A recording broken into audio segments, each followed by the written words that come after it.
Okay.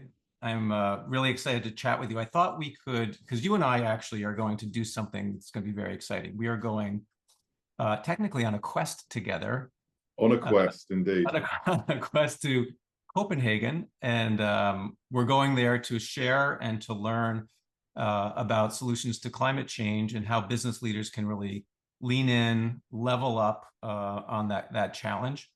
So I thought you and I get together, share with our respective networks why we're doing this. What is TED Future Forum? Because I don't think a Yep. lot of people know that, and what TED is trying to do around the topic of climate change for business leaders.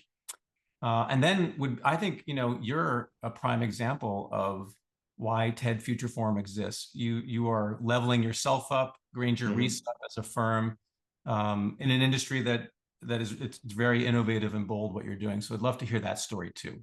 Perfect. Okay, so TED Future Forum, we're going to Copenhagen and we're going to go learn. Now, let me just read. I know that's always risky. What is TED Future Forum? So it's a edge initiative by TED Countdown, bringing together visionary companies committed to accelerating the green transition. This collaborative platform fosters bold business-led climate solutions, sharing innovative strategies and success stories to inspire and drive transformative action across the global economy. By leveraging the power of collective ambition and radical collaboration, the TED Future Forum aims to create a sustainable, zero carbon future that is both prosperous and equitable. There are many words in there, There are. all important. And some of the big ones are around the boldness of business-led Hmm. climate solutions. And Yeah.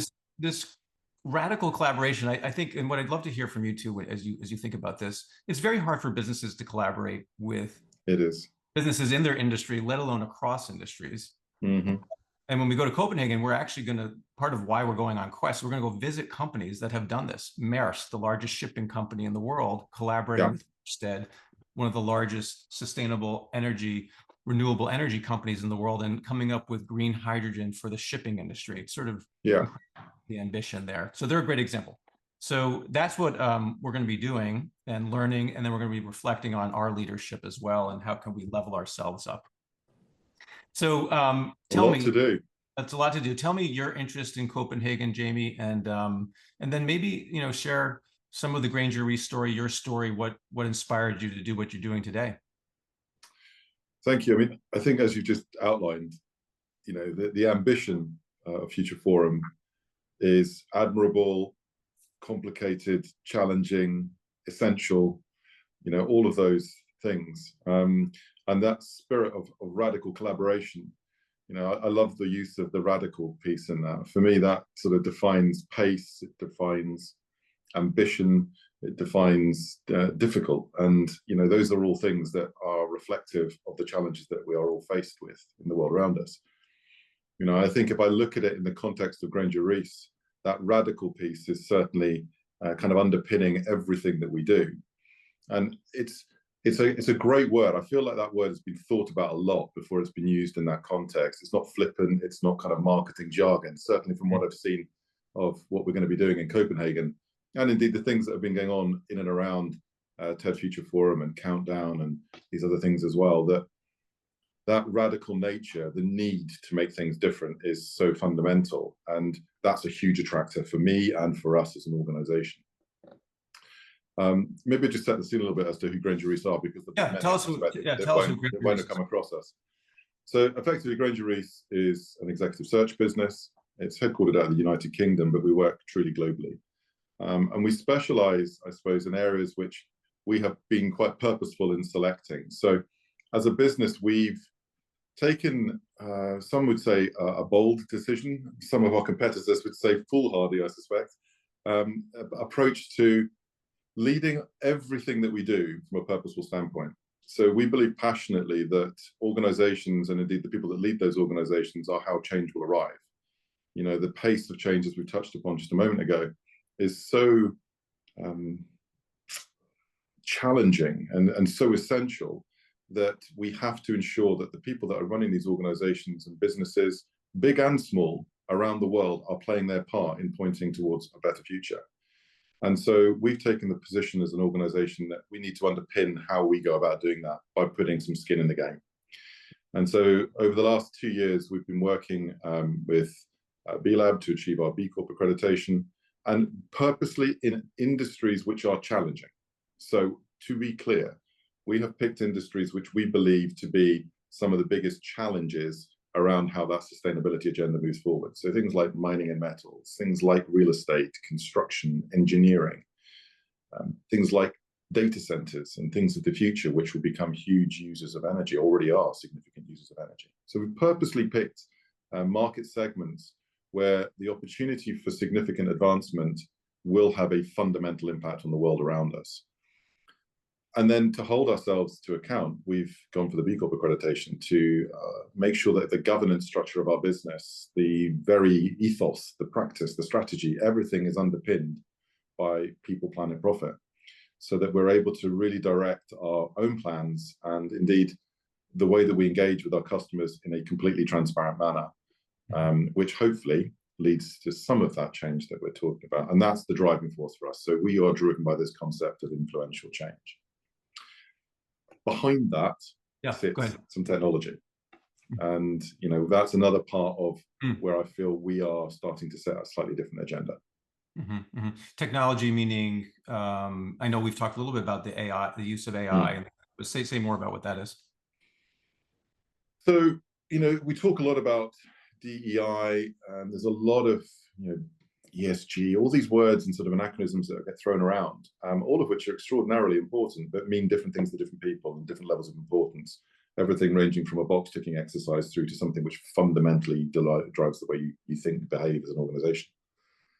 But for me, equity is where that starts. Equity and inclusion is where that starts. You can't have a diverse outlook or a diverse group of people or a diverse organization if you haven't thought about opening the aperture on where that talent arrives from. You can still end up with quite a binary outlook on the way the world works. And often it's those people that are the most disadvantaged that bring those insights that affect the plan and the strategy of a business so positively. But it's very difficult historically to include many of those groups in my world through executive search. That has been renowned for this sort of little black book mindset, and you're in the club. And it's quite difficult to get into that club. So one of the challenges that we were faced with is if we're going to go down this route of inclusion and we're going to put our money where our mouth is on ensuring that we are bringing a different type of leadership to the companies that we work for, that needs to change how we open the aperture, how we get more people involved in that. And the fact of the matter is, in executive search, that is inhibited by this paradox of kind of basic maths, really. You know, in a week, a researcher has so many projects that they can deliver. There are so many hours in a day, so many candidates required for search, and the sort of scale of diminishing returns as you run through a search process means that there is a necessity to recycle talent. That means you're constantly going back to your little black book. You're constantly, and it's not a purpose. It's not driven by any malice or any kind of exclusivity. It's just driven by necessity. So as we start to look at how do we drive change from an inclusive standpoint, that's where we believe technology and AI can start to play a part.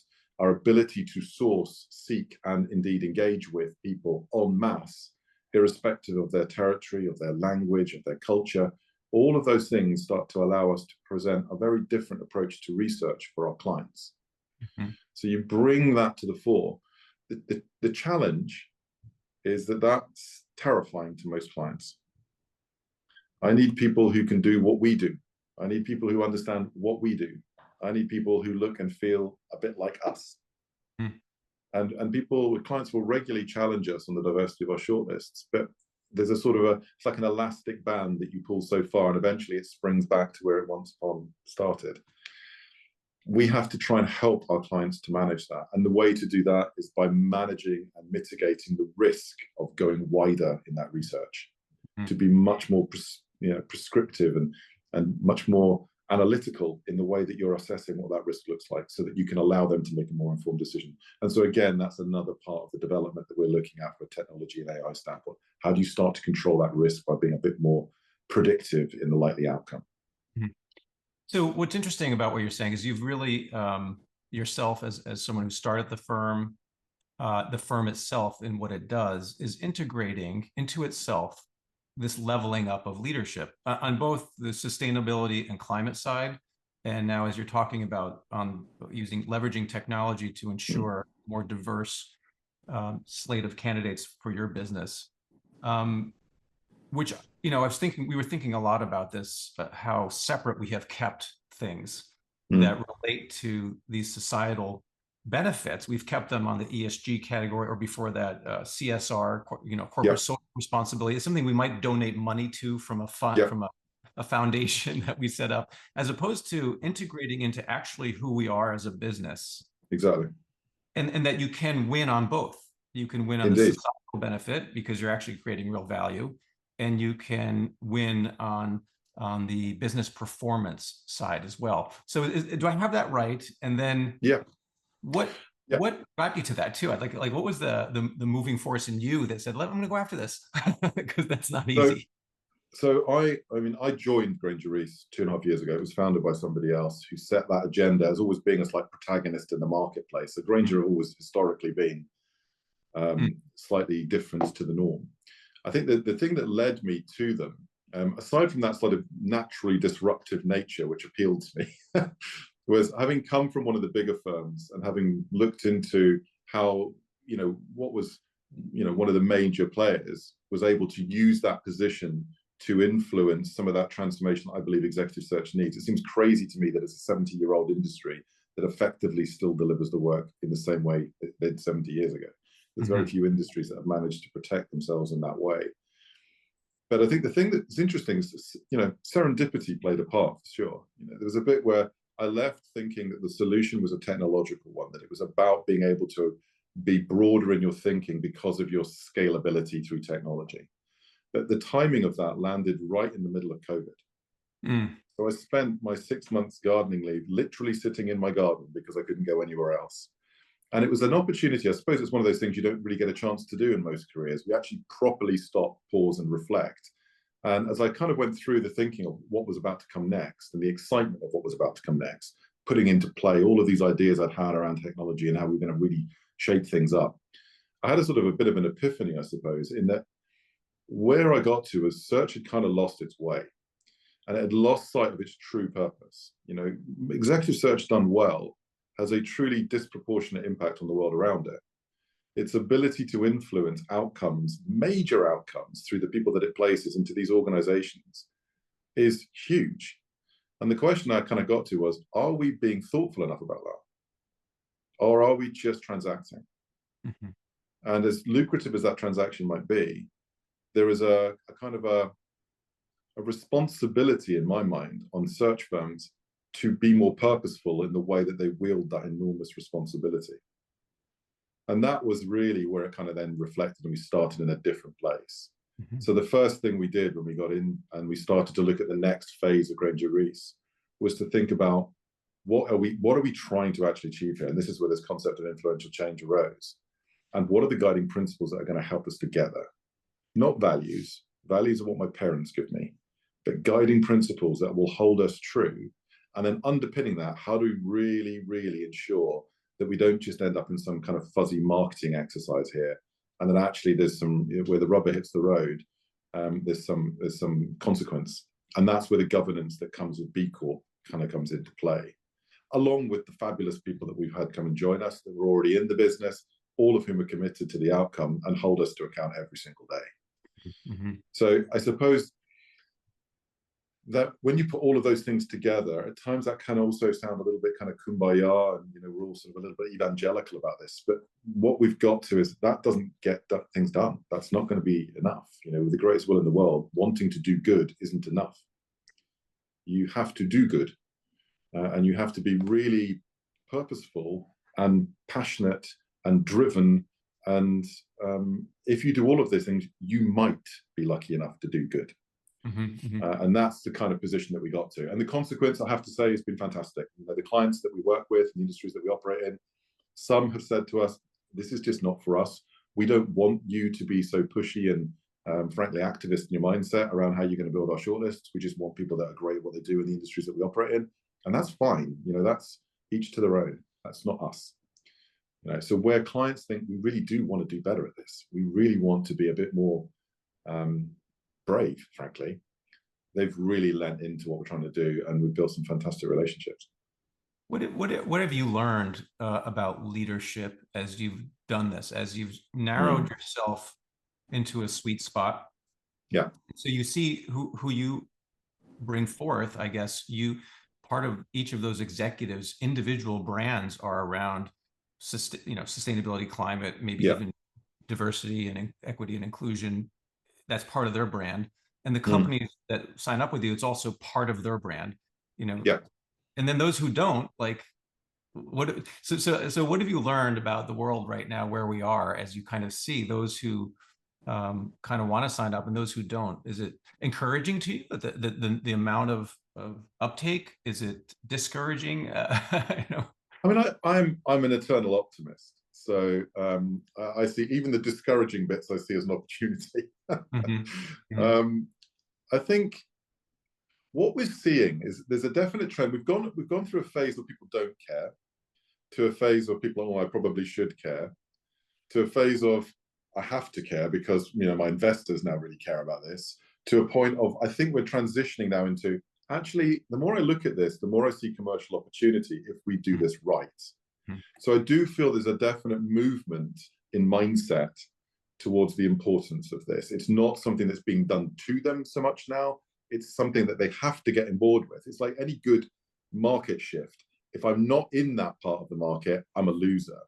And so it's moving away from that kind of box ticking exercise where I need to be seen to, into the space where actually there is commercial advantage if I get this right. Yeah. So that for me is a huge shift in the sense of opportunity. However, it's the nascent stages of that. And there's still a sort of an unrelenting terror associated with how do I balance the paradoxes of that? The complexity of course, I want my business to be. No, I don't think there's any leader out there that says, I just don't care about what's going on in the world. I just want to make money. I don't believe there's that many leaders that sit in organizations that are of that disposition anymore. It used to be. But I think largely that they're a small percentage. The much larger percentage are people that would love to, but are concerned about how they balance that shareholder return with the expenditure that's going to require in the short term in order to build that medium long-term vision. Or how do I even access the technology that's going to allow me to make that transition? Or how does my supply chain interface with my plan? All of these huge challenges are frightening for most businesses. And so the simpler thing is not to go hammer and tongs at it, to go gradual, set up a working group, start to think about it internally, put some plans together that are small scale. It's very rare that you see somebody going all out on it. And that's, there are those that have tried and have been burnt. So that even strengthens the kind of the proposition to those that are going, no, slow and steady is the way forward. So I definitely see transition. I definitely see improvement, but there is still an sort of unrelenting challenge to the paradox of some of these things. Yeah, I think that resonates a lot with what I think we experience as we work with CEOs, senior executives in our advisory role with them. I think the way you laid out the shift, it feels that's exactly where we are. We're at the beginning of, this is something we have to do, but those hesitations are there, those concerns are there.